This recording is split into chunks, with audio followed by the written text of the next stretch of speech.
എൻ്റെ പേര് സുനിത. ഞാൻ കോട്ടയം ജില്ലയിൽ നിന്ന് വരുന്നു. ഞാൻ 2023 ഓഗസ്റ്റ് 14 ഇവിടെ ആദ്യമായി വരുന്നത്, ഉടമ്പടി എടുക്കുന്നതും. എനിക്ക് 20 വർഷമായിട്ട് തൈറോയ്ഡ് എന്ന അസുഖമുണ്ടായിരുന്നു. അത് ചികിത്സിച്ച് കുറേ നാൾ കഴിഞ്ഞപ്പോൾ ഈ കഴിഞ്ഞ സ്കാനിങ്ങിൽ ഒരു മുഴ ഉണ്ടെന്ന് ഡോക്ടർ പറഞ്ഞു. അങ്ങനെ ഞാനിവിടെ വന്ന് ഉടമ്പടി എടുത്ത്, ഉടമ്പടി നേർച്ച വസ്തുവായ തൈലം എന്നും രാവിലെയും വൈകുന്നേരവും മരുന്ന് ഉപയോഗിക്കുന്നത് പോലെ ഞാൻ തൊണ്ടയിലിട്ട് കുരിശ് വരച്ച് പ്രാർത്ഥിച്ചതിൻ്റെ ഫലമായി ആ മുഴ അവിടുന്ന് മാറിക്കിട്ടി. അടുത്ത സ്കാനിങ്ങിൽ ഡോക്ടർ പറഞ്ഞു മുഴ പൂർണ്ണമായും സുഖപ്പെട്ടു എന്നാണ്. അവർ അത്ഭുതം പറയുകയായിരുന്നു. അമ്മ മാതാവ് എന്നെ പൂർണ്ണമായും സുഖപ്പെടുത്തി. പിന്നെ എൻ്റെ വീട് വെള്ളം കയറുന്ന ഏരിയ മുഴുവൻ, അടുക്കള മുഴുവനും തറയെല്ലാം ആകെ പൊട്ടിപ്പൊളിഞ്ഞ് കിടക്കുകയായിരുന്നു. എപ്പോഴും ഭർത്താവിനോട് പറയും നമുക്കിവിടെയൊക്കെ ഒന്ന് ശരിയാക്കണമെന്ന് പറഞ്ഞാലും പുള്ളി പറയും കടമൊന്നും കയറാൻ മേല, പൈസയില്ല എന്നെല്ലാം പറഞ്ഞ് ഭയങ്കര തടസ്സങ്ങളായിരുന്നു. പിന്നെ ഞാൻ ഇവിടുന്ന് കൊണ്ടുപോയ ഉപ്പ് തറയിലിട്ട് കുരിശ് വരച്ച് പ്രാർത്ഥിച്ച് വിശ്വാസ പ്രമാണം ചൊല്ലി പ്രാർത്ഥിച്ചതിൻ്റെ ഫലമായി 2 ആഴ്ചയ്ക്കുള്ളിൽ തന്നെ ഒരെണ്ണമല്ല, എല്ലാ മുറിയിലും ടൈലൊക്കെ ഇട്ട് വൃത്തിയാക്കി അമ്മ മാതാവ് തന്നു. പിന്നെ എൻ്റെ മകൻ്റെ ജോലിയുടെ കാര്യമാണ്. അവൻ നേരത്തെ ചെയ്തുകൊണ്ടിരുന്ന ജോലിയിൽ ശമ്പളം തീരെ കുറവായിരുന്നു. ഒരുപാട് കഷ്ടപ്പെടണം. വൈകുന്നേരം ആയാലും ഒന്ന് ആഹാരം കഴിക്കാനോ ഉച്ചക്കത്തെ കഴിക്കാനോ രാവിലത്തെ കഴിക്കാനോ ഒന്നും നേരം കിട്ടത്തില്ല. എപ്പോഴും ജോലി തന്നെ. അതിനനുസരിച്ചുള്ള ശമ്പളം ഒന്നും കിട്ടുന്നില്ലായിരുന്നു. എന്നോട് വന്ന് പറയും അമ്മ എനിക്ക് ആഹാരം പോലും കഴിക്കാൻ നേരമില്ല എന്നെല്ലാം പറഞ്ഞു. ഞാൻ അമ്മാതാവിനോട് കരഞ്ഞ് പ്രാർത്ഥിച്ചു, ദൈവമേ എൻ്റെ മകൻ ഇവിടുന്നല്ലാതെ മാറി വേറെ എവിടെയെങ്കിലും ഒരു ജോലി ശരിയാകണമെന്ന്. അങ്ങനെ അമ്മ മാതാവിനോട് പ്രാർത്ഥിച്ചതിൻ്റെ ഫലമായി എൻ്റെ മകന് അതേ ജോലി തന്നെ വേറൊരു സ്ഥലത്ത് കിട്ടി. ഇപ്പം അതിൽ കൂടുതൽ ശമ്പളവും സമയത്തിന് ആഹാരവും കഴിക്കാനായിട്ട് പറ്റുന്നുണ്ട്. പിന്നെ എൻ്റെ ഭർത്താവിൻ്റെ കാര്യം, പുള്ളിക്ക് പനി മൂലം 2 ദിവസം ജോലിക്ക് പോകാൻ കഴിഞ്ഞില്ല. അങ്ങനെ ഉണ്ടായിരുന്ന ജോലി നഷ്ടപ്പെട്ടു. അവർ വേറെ ആളെ എടുത്തു. ഞങ്ങൾ വിളിച്ച് ചോദിച്ചിട്ടെങ്ങും നിങ്ങൾ വിളിച്ച് പറഞ്ഞില്ല എന്നാണ് അവരുടെ പരാതി. അപ്പം ഞാൻ പറഞ്ഞു പനിയായിട്ട് പൊങ്ങാൻ മേലാതെ കിടന്ന ആളെങ്ങനെയാണ് വിളിക്കുന്നത്? ഞാൻ പറഞ്ഞല്ലോ എന്ന് ചോദിച്ചപ്പോൾ പറഞ്ഞു ഇല്ല, ജോലി ചെയ്യുന്ന ആൾ തന്നെ വിളിച്ച് പറഞ്ഞെന്നാലേ ഉള്ളൂ പറ്റത്തുള്ളൂ എന്ന് പറഞ്ഞു. അങ്ങനെ ആ ജോലി പോയി. ഞാൻ മാതാവിനോട് പ്രാർത്ഥിച്ച അമ്മേ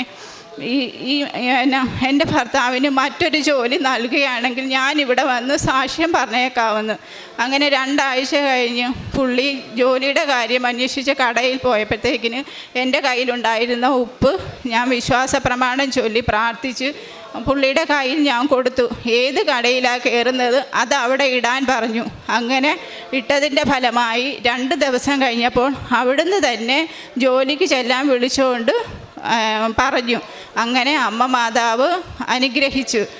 പുള്ളിക്ക് ജോലി കിട്ടി. പിന്നെ പറയാനുള്ള സാക്ഷ്യമെന്ന് പറയുന്നത്, എൻ്റെ വീടിനടുത്തുള്ള ഒരു അമ്മയുണ്ട്. ആ അമ്മയ്ക്ക് മാനസികമായി ആകെ പ്രയാസത്തിലുള്ള ഒരു തലയ്ക്ക് സുഖമില്ലാത്ത ഒരമ്മയാണ്. മക്കൾ 2 പേരും ഉണ്ടെങ്കിലും അവരെ അന്വേഷിക്കുകയോ എടുക്കുകയോ ഒന്നും നോക്കുന്നില്ല. മകൻ ഇറങ്ങിപ്പോയി. അവിടുന്ന് അമ്മയുടെ ശല്യം കാരണം അവിടുന്ന് അമ്മേനെ ഇറക്കി വിടുമായിരുന്നു ചെയ്തത് മകനെ. അപ്പോൾ അവർ വാടകയ്ക്ക് പോയി. ഈ അമ്മ ഒറ്റയ്ക്ക് അവിടെ താമസിക്കുന്നത്. ഇടയ്ക്ക് ഓടി എൻ്റെ അടുക്ക വന്നിട്ട് പറയും മോളെ എനിക്ക് തീരെ വയ്യ, എൻ്റെ ശരീരം മുഴുവൻ ഭയങ്കര വേദനയാണ്, എന്നെ നോക്കാൻ ആരുമില്ല. ഞാൻ അന്നേരം പറയും മക്കളെയൊക്കെ ഇറക്കി വിട്ടതല്ലേ എന്നൊക്കെ ചോദിക്കും. അന്നേരം പറയും എനിക്ക് വയ്യ മോളെ എന്ന് പറയും. ഞാൻ അന്നേരം എൻ്റെ കയ്യിലുണ്ടായിരുന്ന ഉടമ്പടി പത്രം കൈ കൊടുത്തിട്ട് പറഞ്ഞു ഇത് വെച്ച് പ്രാർത്ഥിക്ക്. പിന്നെ ഉടമ്പടിയുടെ ഉപ്പും തേനും തൈലമെല്ലാം നെറ്റിയിലിട്ട് കുരിശ് വരയ്ക്കും. ഉപ്പ് ഞാൻ ആഹാരം കൊടുക്കും കഴിക്കാനായിട്ട്, അതിനകത്തിട്ട് കുരിശ് വരച്ച് പ്രാർത്ഥിച്ച് കൊടുക്കുമായിരുന്നു. അതുമെല്ലാം കഴിച്ചു.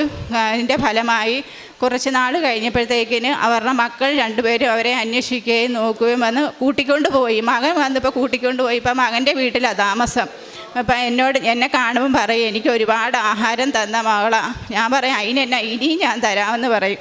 അങ്ങനെ ഒരുപാട് അനുഗ്രഹങ്ങൾ ചെറുതും വലുതുമായ എൻ്റെ ശരീരത്തിന്, കാലിനൊക്കെ ഭയങ്കര വേദന, എവിടെയെങ്കിലും ചെന്ന് നിൽക്കാൻ പറ്റത്തില്ല. ഭയങ്കര വേദനയെന്ന് പറഞ്ഞാൽ ഒരുപാട് ബുദ്ധിമുട്ടി. കാലിൻ്റെ വേദന, കൈ ആണെങ്കിൽ പൊക്കാൻ പറ്റത്തില്ല, ഒരു കൈ. അപ്പം ഞാൻ എന്നും ഉടമ്പടി തൈലം ഉപയോഗിച്ച് പ്രാർത്ഥിക്കും. എന്നും രാവിലെ ഞാൻ മരുന്ന് കഴിക്കുന്നത് പോലെ ഉടമ്പടിയുടെ വസ്തുക്കൾ ഞാൻ ഉപയോഗിക്കും.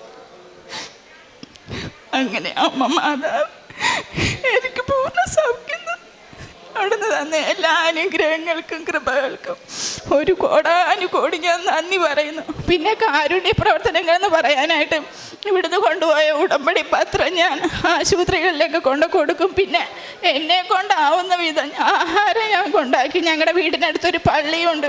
ആ പള്ളിയുടെ സൈഡിലിരിക്കുന്ന വഴിയിലിരിക്കുന്നവർക്കൊക്കെ 2-3 പൊതി വീതമൊക്കെ കൊണ്ട് എടുക്കുകയൊക്കെ ചെയ്യും. പിന്നെ എൻ്റെ കയ്യിലുള്ള അനുസരിച്ച് പൈസ കൂടുതലൊന്നും കാണത്തില്ല, വഴിയിലിരിക്കുന്നവർക്കൊക്കെ കൊടുക്കുന്നതേ ഉള്ളൂ. അല്ലാതെ പിന്നെ വൃദ്ധസദനത്തിൽ പോയായിരുന്നു. ഞങ്ങൾ 2-3 ഉടമ്പടി എടുത്ത 2 ചേച്ചിമാരുണ്ടായിരുന്നു. അവരുമായിട്ട് ഞങ്ങൾ പോയി വൃദ്ധസദനത്തിൽ ചെന്ന് അവിടെ അവർക്ക് ആഹാരങ്ങളൊക്കെ വാങ്ങിച്ചു എടുക്കുകയൊക്കെ ചെയ്തിട്ടുണ്ട്. എന്നെ കൊണ്ടാവും വിധം എല്ലാവരെയും ഞാൻ സഹായിക്കേണ്ടതുണ്ട്. അതിനുവേണ്ടി ഞാൻ എന്നും അമ്മ മാതാവിനോട് പ്രാർത്ഥിക്കുന്നത് എനിക്ക് മറ്റുള്ളവരെ സഹായിക്കാൻ ഉതകുന്ന രീതിയിലുള്ള സാമ്പത്തിക സ്ഥിതിയും പിന്നെ എൻ്റെ ശരീരത്തിന് ശക്തിയും ബലവും മാത്രം തന്നാൽ മതി അമ്മയെന്ന് മാത്രം അമ്മയോട് പ്രാർത്ഥിക്കുന്നത്. ഈ എല്ലാ അനുഗ്രഹങ്ങളും തന്ന അമ്മ മാതാവിന് കോടാനുകോടി നന്ദി പറയുന്നു. പ്രാർത്ഥിക്കും. ഒരു ദിവസം പോലും മുടങ്ങാതെ ബൈബിളൊക്കെ വായിക്കുന്ന ആളാണ്. എൻ്റെ അറിവായ ഞാനൊരു ഹിന്ദുവാണ്. എൻ്റെ അറിവായ കാലം മുതൽ ഞാൻ യേശുവിൽ വിശ്വസിച്ച് ജീവിക്കുന്ന ഒരാളാണ്. പിന്നെ ഞാനിവിടെ വരുന്നത് 1 വർഷത്തോളം ആകുന്നതേ ഉള്ളൂ ഇവിടെ വന്നിട്ട്. അതിനു മുമ്പ് മറ്റു പള്ളികളിലെല്ലാം പോകും. ഒരു ക്രിസ്തീയ ജീവിതത്തിൽ കൂടെയാണ് ഞാൻ നടക്കുന്നത്. ഇപ്പോഴും ഞാൻ അങ്ങനെ തന്നെ. മറ്റുള്ളവരെന്നോട് ചോദിക്കും, നീ ഒരു ഹിന്ദുവായിട്ട് ഒരു ഞാൻ നേരം പറയാം, അതിനെന്നാ എൻ്റെ ഇഷ്ടമാണ്, എൻ്റെ ഭർത്താവിന് കുഴപ്പമില്ല, പിന്നെ നിങ്ങൾക്ക് എന്നാ കുഴപ്പമെന്ന് ചോദിക്കും. ഞാൻ ചാകുന്നിടം വരെ ഞാൻ അങ്ങനെ നടക്കത്തുള്ളൂ എന്ന് ഞാൻ പറയും. ക്രിസ്ത്യാനിയായിട്ട് കാണാനായി എനിക്കിഷ്ടമെന്ന് പറയും. അങ്ങനെയുള്ളവർ മതി എന്നോട് സംസാരിക്കാനും എടുക്കാനും എന്നൊക്കെ ഞാൻ അവരോട് പറയും. പിന്നെ എൻ്റെ മക്കൾക്ക് എന്തെങ്കിലും ചെറിയ ചെറിയ അസുഖങ്ങൾ, തലവേദനയോ അല്ലെങ്കിൽ പനിയോ തുമ്മലോ എന്തെങ്കിലുമൊക്കെ വന്നെന്നാലും ഓടി എൻ്റെ അടുത്ത് വരുമ്പോഴത്തേക്കിന് ഞാൻ ഈ തൈലം തൊട്ട് കുരിശ് വരച്ച് പ്രാർത്ഥിക്കും. അപ്പോൾ പെട്ടെന്ന് തന്നെ അത് മാറും എല്ലാത്തിലും. പിന്നെ ആദ്യമൊക്കെ ഭർത്താവിന് ഇച്ചിരി എതിർപ്പുണ്ടായിരുന്നു. പിന്നെ മനസ്സിലായി ഞാനിതിൽ തന്നെ ഇങ്ങനെ നടക്കുവാണെന്ന്. ആദ്യം ഇടയ്ക്കൊക്കെ ബൈബിളൊക്കെ വായിക്കുമ്പം ചോദിക്കും, നീ എപ്പോഴും ഇത് വായിച്ചുകൊണ്ടാണ് ഇരിക്കുന്നതെന്നൊക്കെ ചോദിക്കുമ്പോഴത്തേക്കിന് ഞാൻ പറയും, നിങ്ങൾക്ക് നിങ്ങളുടെ ഇഷ്ടമല്ലേ, നിങ്ങളുടെ ഇഷ്ടത്തിന് ഞാനൊരു തടസ്സവും പറയുന്നില്ല. പക്ഷേ ഇപ്പോൾ കുറേ നാളുകളായി ഏപ്രിൽ തൊട്ട് എന്നും രാവിലെ പുള്ളി അമ്പലത്തിലൊക്കെ പോകുന്ന ആളാണ്. ഇപ്പം കുറേ നാളായിട്ട് ഏപ്രിൽ തൊട്ട് ഇങ്ങോട്ട് രാവിലെ എണീക്കത്തുമില്ല. ഞായറാഴ്ച ദിവസം ജോലിയില്ലാത്ത ദിവസമാണ് പോകുന്നത്. ഇപ്പം എഴുന്നേക്കത്തുമില്ല, പോകണമെന്നുള്ള കാര്യം പറയത്തുമില്ല. ഇപ്പം എന്നെ ഇവിടെ വണ്ടിയെ കൊണ്ട് വിടാമെന്ന് പറഞ്ഞ് രാവിലെ, അന്നേരം മഴ ആയതുകൊണ്ട് ജോലിക്ക് പോകുന്ന വഴിക്ക് തന്നെ ഇവിടെ കൊണ്ടാക്കാമെന്നാണ് പറഞ്ഞത്. പിന്നെ മഴ ആയതുകൊണ്ട് ബസ്സിന് ഞങ്ങൾ കയറി പോരുമായിരുന്നു. അതുകൊണ്ട് ഇപ്പം പുള്ളി കുഴപ്പമൊന്നുമില്ല, പുള്ളി തന്നെ എല്ലാത്തിനും പൊക്കോളാൻ പറഞ്ഞ് അനുവാദം തന്ന് ഞാനിങ്ങ് പോരുന്നത്. എല്ലാ അനുഗ്രഹങ്ങൾക്കും ഞാൻ നന്ദി പറയുന്നു. വിശ്വാസം വഴി കൃപയാലാണ് നിങ്ങൾ രക്ഷിക്കപ്പെട്ടത്. അത് നിങ്ങൾ നേടിയെടുത്തതല്ല, ദൈവത്തിൻ്റെ ദാനമാണ്. എഫെസ്യോസുകാർക്ക് എഴുതിയ 2-ാം ലേഖനം 8 തിരുവചനങ്ങളിൽ നാം ഈ തിരുവചനങ്ങൾ കേൾക്കുമ്പോൾ എങ്ങനെയാണ് ഓരോ മക്കളുടെയും ജീവിതത്തിൽ ഈശോയുടെ ഇടപെടലുകൾ ഉണ്ടാകുന്നത്. താനും തൻ്റെ കുടുംബവും ഇന്ന് കർത്താവിൽ മരണം വരെയും താൻ കർത്താവിൽ വിശ്വസിച്ച് ആശ്രയിച്ച് ജീവിക്കുവാനായിട്ട് തങ്ങൾക്ക് എങ്ങനെ കഴിയുന്നു. അത് ഈ മകൾ പറയുമ്പോൾ തൻ്റെ ജീവിതത്തിലൂടെ ദൈവം ഈ മകൾക്ക് കൊടുത്ത ഒത്തിരിയേറെ കൃപകളുണ്ട്. തനിക്ക് തൻ്റെ ശരീരത്തിലുണ്ടായിരുന്ന അസ്വസ്ഥതകൾ, വേദനകൾ, അതുപോലെ പലതരത്തിലുള്ള രോഗസൗഖ്യങ്ങൾ, താൻ പ്രാർത്ഥിച്ച കാര്യങ്ങളിലൊക്കെ ദൈവം ഇടപെടുകയാണ്. അപ്പോൾ ദൈവം ഇടപെടുമ്പോൾ ഈ മകൾ അതിനു മുമ്പ് വരെ ലഭിക്കാതിരുന്ന പല കാര്യങ്ങളും സാധിക്കുമ്പോൾ ഈ മകളുടെ ജീവിതത്തിൽ കർത്താവ് ഇടപെടുന്നു എന്നുള്ളത് തന്നെയാണ് ഈ മകൾക്ക് മറ്റുള്ളവരോട് പറയാനുള്ളത്. കാരുണ്യ പ്രവർത്തികൾ, പ്രേക്ഷിത പ്രവർത്തനം, അതിനുവേണ്ടി എടുക്കുന്ന സമയം, ഇതൊക്കെ ഈശോയ്ക്ക് വേണ്ടിയിട്ട് മാറ്റിവെക്കുന്നു. ആ ഒരു ജീവിതം ഈ മകൾ നയിക്കുന്നു. അതിന് താൻ തന്നെ ഒരു സാക്ഷിയാണ്. താൻ മൂലം ഇവിടെ പലരും വരുവാനും അതുപോലെ കാരുണ്യ പ്രവർത്തികൾ മറ്റുള്ളവർക്ക് ചെയ്യുമ്പോൾ അത് താൻ ചെയ്തതിന് ശേഷം, മറ്റുള്ളവർക്ക് വേണ്ടി പ്രാർത്ഥിച്ചതിനൊക്കെ ശേഷം അവരുടെയൊക്കെ ജീവിതത്തിൽ വരുന്ന മാറ്റങ്ങൾ, ഒരമ്മച്ചിയുടെ കാര്യമൊക്കെ വളരെ പ്രത്യേകിച്ച് ഇവിടെ പറയുകയുണ്ടായി. താൻ പ്രാർത്ഥിച്ചത് മൂലം ആ അമ്മയുടെ മക്കൾ വീണ്ടും ആ അമ്മയെ സംരക്ഷിക്കുവാനൊക്കെ എങ്ങനെ കാരണമാകുന്നു. നമ്മുടെ ജീവിതത്തിൽ നാം മറ്റുള്ളവർക്ക് വേണ്ടി പ്രാർത്ഥിക്കുകയും പ്രവർത്തിക്കുകയും ചെയ്യുമ്പോൾ നമ്മുടെ ജീവിതത്തിലെ തന്നെ പല തടസ്സങ്ങളും മാറിപ്പോകും.